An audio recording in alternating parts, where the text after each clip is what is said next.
ప్రస్తుతం తిరుమల లడ్డు వివాదంలో Prakash Raj versus and Pawan Kalyan విధంగా మారిపోయింది. సో ఒక విధంగా చూసుకుంటే రీసెంట్ టైంలో గత కొద్ది రోజుల నుంచి కూడా తిరుమల తిరుపతి దేవస్థానానికి సంబంధించి మహాప్రసాదం లడ్డుకు సంబంధించి ఒక న్యూస్ మాత్రం చాలా వైరల్ అయిపోతుంది. ఓన్లీ తెలుగు రాష్ట్రాలే కాకుండా ప్రపంచ వ్యాప్తంగా ఇంటర్నేషనల్ మీడియాలో కూడా ఇది ఒక వివాదం అనేది ఇప్పటికీ కూడా ఒక హాట్ టాపిక్ గా నడుస్తుంది. ఎందుకంటే లడ్డు వివాదం అనేది లడ్డు అనేది ఒక ఓన్లీ ప్రసాదమే కాదు, మిలియన్స్ ఆఫ్ హిందూస్ యొక్క నమ్మకం, ఫెయిత్ అనే విధంగా అందరూ కూడా భావిస్తూ ఉన్నారు. సో ముఖ్యంగా ప్రపంచవ్యాప్తంగా పేరుగాంచినటువంటి తిరుమల తిరుపతి దేవస్థానం మహాపుణ్యక్షేత్రమైనటువంటి ఈ ప్లేస్లో అన్నప్రసాదాలకు స్వామివారికి అర్పించేటటువంటి లడ్డుల్లో కూడా సెక్యూరిటీ లేదనే విధంగా కూడా అందరూ చాలా మంది హిందువులు కూడా అంటే బాధాకరంగా ఫీల్ అవుతున్నారు. సో ఇదే నేపథ్యంలో ప్రకాష్ రాజ్ రియాక్ట్ అవ్వడం జరిగింది. సో పవన్ కళ్యాణ్కు సంబంధించి ఆయన మాత్రం ధర్మాన్ని కాపాడుకోవడానికి, సనాతన ధర్మానికి సపోర్ట్ చేస్తూ, సనాతన ధర్మం గురించి మాట్లాడుతూ, ప్రతి ఒక్క హిందూ తరఫున కూడా ఆయన మాట్లాడుతూ అంటే ఈ విధంగా మాట్లాడుతుంటే దానికి రియాక్ట్ అవుతూ ప్రకాష్ రాజ్ మాత్రం ఒక పోస్ట్ పెట్టడం జరిగింది. ఏ విధంగా అంటే,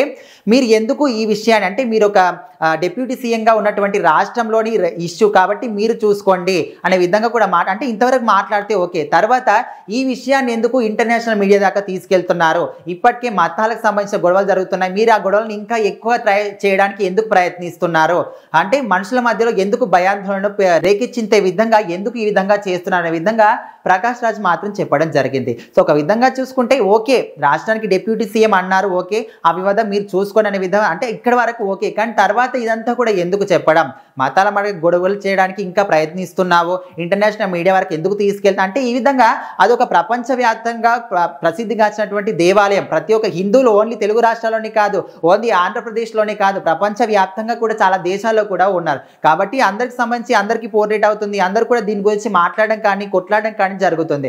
సో అదే నేపథ్యంలో మళ్ళీ ప్రకాష్ రాజ్ ఈ విధంగా మాట్లాడడం అంటే ఒక విధంగా చూసుకుంటే ఆయన ఈ విషయాన్ని ప్రొలాంగ్ చేస్తూ ఇంకా ముందు తీసుకెళ్ళడానికి ట్రై చేస్తున్నాడు.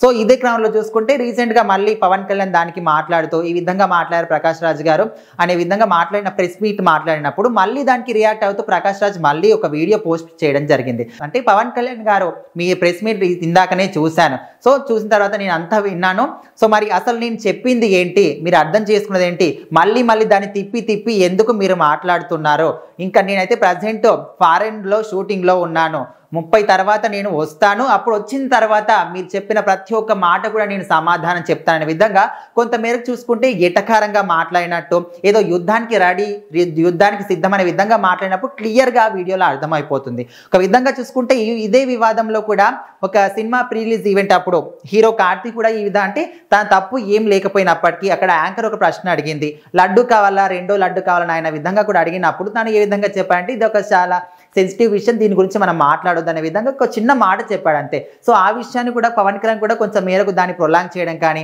ఈ విధంగా మాట్లాడడం ఎందుకు అనే విధంగా కూడా తను చెప్పినప్పుడు దానికి, అంటే తన తప్పు ఏం లేకపోయినప్పటికీ కార్తీ మాత్రం దానికి రియాక్ట్ అవుతూ ఓకే నేను కూడా వెంకటేశ్వర స్వామి డివోటీనే, వెంకటేశ్వర స్వామి భక్తుని నేను కూడా, అంటే నేను చెప్పింది తప్పు కాదు నాకు తెలియదు, కానీ బయటికి మాత్రం అది తప్పుగానే పోర్ట్రేట్ అయింది కాబట్టి నేను సారీ చెప్తున్నాను అనే విధంగా మాత్రం తను చెప్పినప్పటికీ సో అంతటితో అది మాత్రం ఆగిపోయింది. ఎవరు కూడా తను మళ్ళీ మాట్లాడడం కానీ తన గురించి మాట్లాడడం ఇదంతా కూడా ఎదురు. కానీ ప్రకాష్ రాజ్ మాత్రం ఈ విధంగా కాకుండా యుద్ధానికి సిద్ధం, నేను వచ్చిన తర్వాత మీరు చెప్పిన ప్రతి మాట కూడా నేను సమాధానం చెప్పడానికి రెడీగా ఉన్న విధంగా, ఏదో రాకెట్ అంటే వచ్చిన తర్వాత యుద్ధం చేద్దాం అనే విధంగా రెడీ అనే విధంగా ఆయన ఒక వీడియో చెప్పడం జరిగింది. ఒక విధంగా చూసుకుంటే ఆయన మాత్రం ఈ విషయాన్ని ఇక్కడితోనే ముగించేయడం కాకుండా ముందు ఇంకా తీసుకెళ్లి ఒక వారం 10 రోజుల పాటు దీన్ని పొడిగించాలనే విధంగా చూస్తున్నాడు ప్రకాష్ రాజ్ అనే విధంగా బయటికి మాత్రం పోరేట్ అవుతుంది. సో చూస్తూ ఉందాం అసలు వీళ్ళిద్దరి మధ్య ప్రకాష్ రాజ్ వర్సెస్ పవన్ కళ్యాణ్ ఏ విధంగా ముందుకెళ్తుంది, ఎప్పటికీ ఫుల్ స్టాప్ పడుతుందని మీరేమనుకుంటున్నారు కామెంట్ చేయండి.